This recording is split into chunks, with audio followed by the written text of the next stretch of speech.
Om Namo Bhagavate Vasudevaya. Om Namo Bhagavate Vasudevaya. Narayanam Namaskritya Naram Chaiva Narottamam Devim Saraswatim Vyasam Tato Jayam Udirayet Shrinvatam Svakata Krishna Punya Shravana Kirtanaha Hridayantasto hi Abhadrani Vidunoti Shruhrisatam Nashta Prayeshu Abhadreshu Nityam Bhagavata Sevaya Bhagavate Uttama Shloke Bhakti Bhavati Naistaki. Hare Krishna, everyone. Today we'll be covering the Srimad Bhagavatam, Canto 4, Chapter 20 overview. I'd like to seek blessings from all the assembled Vaishnavas, and thank you for giving me this opportunity to purify myself.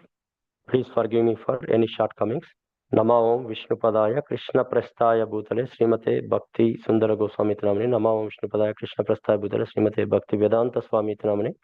Namaste Saraswate Deve Gauravani Pracharine Nirvishesha Shunyavadi Paschatya Deshatarine Jaya Sri Krishna Chaitanya Prabhu Nityananda Sri Advaita Gadadhara Sivasadi Gauravaktamunda Hare Krishna Krishna Krishna Hare Hare Hare Rama Rama Rama Hare Hare.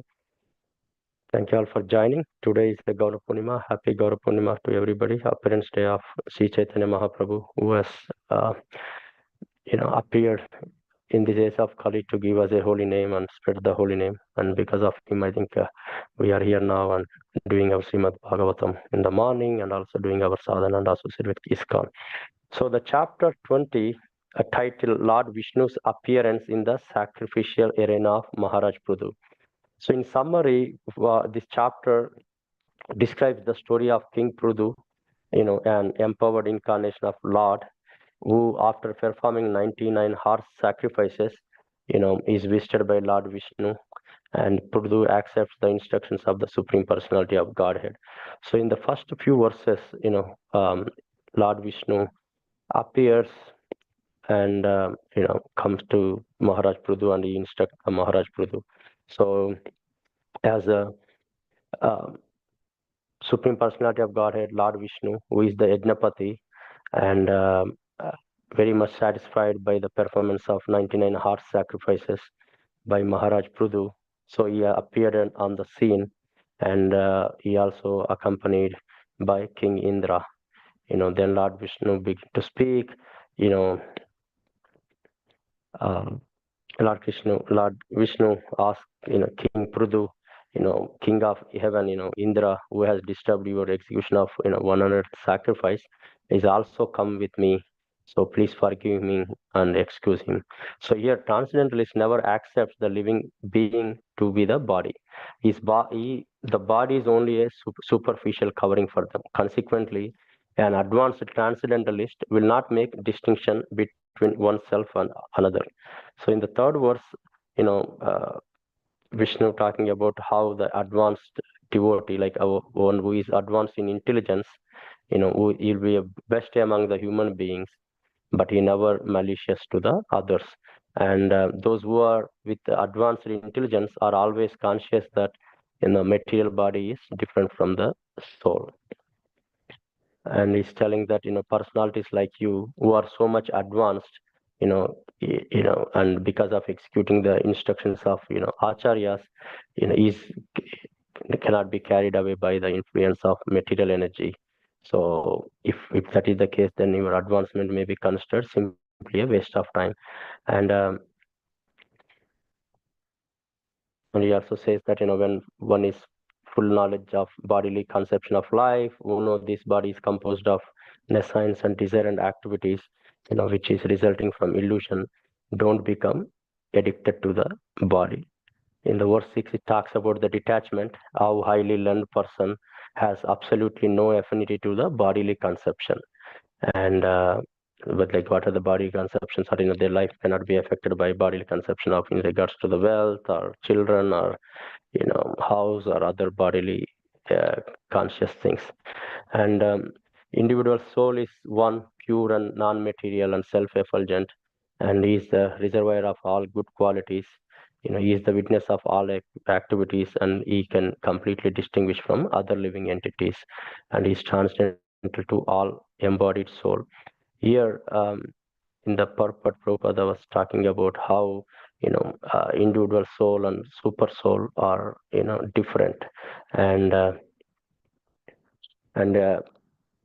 the advanced transcendentalist is fully cognizant that one should know about his constitutional position as well as the position of the Supreme Personality of Godhead. So here Prabhupada mentioned in the purport that Supreme Personality Godhead is Eka, is one, is a para, and the living entities are not Eka, but many, as confirmed in the Vedas. Nityo Nityanam Chetanas Chetananam. So the living entities who are many and who are entangled in the material world are not pure, whereas God is pure and detached. Living entities, being contaminated by modes of material nature were called Saguna, whereas Paramatma, Supreme Personality of Godhead, is Nirguna, and even living entities are Gunashrita, being engaged in the material qualities, whereas Supreme Personality of Godhead is Gunashraya, and where conditioned soul vision is covered by material contamination, so therefore he cannot see the cause of his actions, he cannot see his past lives, whereas Supreme Personality of Godhead, not being covered by material body, is witness of all the activities of living entity. But both living entity and Paramatma are Atma or spirit. They are one in quality, but they are very different in so many ways, especially in regard to the six opulences the Supreme Personality of God has in full. So here the full knowledge means that Jivatma, the living entity, must know both his position and also the supreme position. So when one knows the self and super soul, and that is called is a full knowledge. And Vishnu was telling that one who is not situated in full knowledge, uh, one who is situated in full knowledge is never being affected by modes of material nature, and is also always situated in the transcendental loving service. And he also instructs Pruth Maharaj, when one who is situated in occupational duty engages in the loving service without any motive for material gain, and he gradually becomes very satisfied within. And then talks about at the stage when there is a peace, and one is situated in equally with me, yes, Sachidananda Vigraha. And at the stage when material body, anyone who knows that material body made of 5 gross elements, sense organs, working senses, and the mind is simply supervised by the fixed soul who is eligible to liberated from the material bondage. In the verse 12, it talks about how devotee is connected with Krishna in intense friendship and affection, and being completed in knowledge is never agitated by any material happiness and distress. So in coming to the verse 13 and 6, this is where Lord instructs the Prudu Maharaj, uh, is saying that please keep yourself equipped, treat people equally, and don't disturb by the temporary distress and happiness, and control your mind and senses, and give the protection to all the citizens of your kingdom. These are the instructions, 4 things Lord Vishnu instructs the Prudu Maharaj. And in the text 4, he says that by doing that, by doing a good ruler, following these 4 things, in the next life, shares. Whoever makes the citizens happy, serving the citizens as described, they will get a 1/5 of the result of the pious activities of the citizens. But any king, executive of head, does not give them proper protection, then what happens is the king has to liable for the punishment for the impious activities of all the things happen in the kingdom by the subjects. So Lord Vishnu also saying that if you continue to protect the citizens, your citizens will be happy. Very soon you will be able to see such already liberated personalities like 4 Kumaras. And as after this, Lord Vishnu has satisfied with the performance of Prudu Maharaj and instructing the things, and he says that I'm very captivated by your elevated qualities, excellent behavior. Now you can ask me any benediction you like. So So then Lord shows his affection, dealings with the Prudu Maharaj in next few verses 17 to 22. So Prudu Maharaj accepts the instructions of the Supreme Personality of Godhead, and as King Indra standing by, became ashamed of his own activities, and King Indra fell down before the King Prudu to touch his lotus feet, but Prudu Maharaj immediately embraced him in great ecstasy, and he gave up all the envy against him for his having stolen the horse meant for the sacrifice. And King Prudu abundantly worshipped the lotus feet of the Supreme Lord, and by seeing that, Lord was just about to leave, but because he was so greatly inclined towards the Prudu Maharaj, and he did not depart. This tells that because Lord is detained by devotees, he is always will wisher of his devotees. Suhrut Satam. And then Maharaj Prudu simply embraced the Lord within his heart, and his voice choked up, his eyes are full of tears, and he remained standing with his folded hands. And here, just for sake of devotees, usually, Supreme Personality of Godhead, he doesn't touch the ground with his lotus feet, but here he stood with his lotus feet almost touching the ground. And Maharaj Prudu, wiping the tears with his eyes, tried to look up onto the Lord. But it appears that, King Prudu was not fully satisfied looking at him. Thus, King offered the following prayers.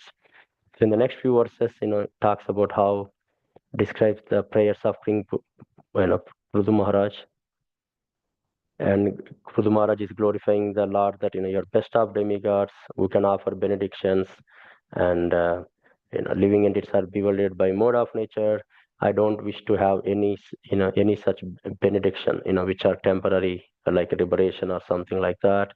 And he's asking for the benediction, at least have 1 million years so that he may be able to hear the glories of lotus feet from the mouths of your pure devotees. Here, Lord's glories and talks are unlimited, needs many years to listen, and it's not enough. Our devotees never stop cherishing, glorifying the Lord, and our ears are not enough to listen the glories of the Lord. So instead of taking a liberation, asking for a liberation, which is temporary, here Prudu Maharaj is asking for the keeping him engaged in the service of the Lord, and also having million years so that he can able to hear the glories of the Lord. And here it says that, my dear Lord, when the transcendental vibration from the great devotees carries the aroma of the saffron dust of your lotus feet, and when the forgetful living entity gradually remembers the relationship with eternal relationship with you, and that way all the devotees will gradually come to the right conclusion that about the values of love. So he's asking again, don't need any other benediction, but give the opportunity to hear from the mouths of pure devotees. And he says that only the animals will ask for anything other than this kind of benediction, but not the intelligent persons. And coming to the verse 27 and 31, talks about Prudu Maharaj desire to serve the lotus feet of the Lord. Um, he wishes that he want to engage in the service of lotus feet of Supreme Personality of Godhead, and he want to just serve just like Lakshmi Devi, goddess of fortune, serves the Supreme Lord. And he also says that I am afraid that goddess of fortune and I would quarrel, because both of us would be attentively engaging in the same service. Here, Lakshmi Devi usually is in the Madhurya Rasa serving the Supreme Lord, whereas Prudu Maharaj in the Dasya Rasa. So there is no competition, but but here it's, Prudu Maharaj is saying that I don't want to compete, or she is afraid that there will be quarrel, competing serving the Supreme Lord. But in essence, Lakshmi Devi is serving in a Madhurya Rasa, whereas Prudu Maharaj is serving in the Dasya Rasa. And he also says, Supreme Lord, be on my side if Lakshmi Devi, may be angry with me, competing to serve you. And that's what Prudu Maharaj is mentioning there. he also says that during those situations, you will take my part and you are always, Dina Vasala, very much inclined to the poor. So please show the mercy on me and be on my side. And he also says that, by his devotional service and serving the lotus feet, one can be relieved from the illusions of material existence. And Vedas are bewildering the words of the Lord, but that's not suitable for pure devotees. So he's asking, therefore, please, uh, I'm not asking any material benefits from you, but as a father, not waiting for the son's demand, please bestow upon me whatever you think best for me. So here, pure devotee, just surrenders to the Supreme, and he just uh, ask, like he doesn't ask any supreme thing to Supreme Lord, but he just request whatever is best for us, devotees, he does for us. So that's how, here Puz Maharaj, without asking any material liberation or material things, he just want to serve, he just want to take a shelter at lotus feet, and he's asking, do whatever best for me to engage in the service of, yes, Supreme Lord. So after hearing this, Lord offers the benediction to Prudu Maharaj and departs in verses 30 to 38. You know, Supreme Lord blesses King that, you may always be blessed by engaging in my devotional service, and only by purity of purpose, as you yourself very intelligent express, no one, can cross over, illusory energy of the Maya. Please execute my order, not misled by anything else, and you will always find good fortune all over the world.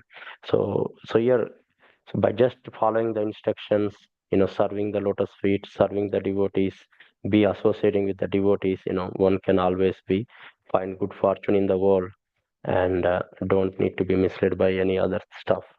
So that way, Supreme Lord blesses the Prudu Maharaj and decided to depart. And in the last few verses, as in this sacrificial arena, there are demigods, Gandharva Loka, from Siddha Loka, inhabitants of Siddha Loka, and different lokas, and different living entities were there. So the Prudu Maharaj honored everyone, whoever came to that function. They all went back to their respective abodes, following the footsteps of the Lord Vishnu. And the Supreme Personality of Godhead, after this, returned to his abode in the spiritual sky, and King Prudu offered the respectable obeisances to the Supreme Personality of Godhead, and who is the Supreme Lord of all demigods. And after offering the obeisances to the Lord, the king returned to his home. So, in summary, this chapter, what like Lord Vishnu appeared, and is satisfied by the Prudu Maharaj's 99 sacrifices, and offers that benediction, and also he brings Lord Indra with him and instruct Prudu Maharaja, asking him to forgive the Lord Indra for his envy.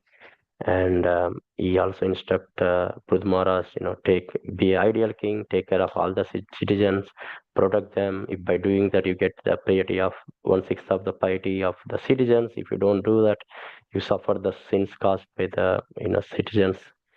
And also, when Lord asks for benediction, take any benediction. Prudu Maharaj just says that, he doesn't want any benedictions like liberation, which are worthless. He just prays to the Lord that, give millions of years to hear your glories, and I desire to serve your lotus feet. Vedas are bewildering, just bestow whatever you think is best for me. And that's what Lord Prudu, prays for Lord Krishna or Supreme Vishnu here. And Lord blesses Prudu Maharaj with the bhakti, the devotional service, and departs to his abode in spiritual sky.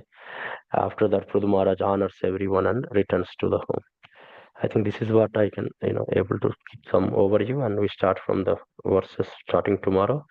And thank you for joining, and happy Gaun Purnima, and we all see you in the program in the evening at the temple, starting at 5 o'clock, and there is Kirtan from 3 to 9, but regular program is at 5 p.m. Hare Krishna, please forgive me for any shortcomings. Vanchakalpakalubhyascha, Krupa Sindhubhyevacha, Patitanam Pavanebhyo, Vaishnavebhyo, Namo Namaha. Hare Krishna, thank you.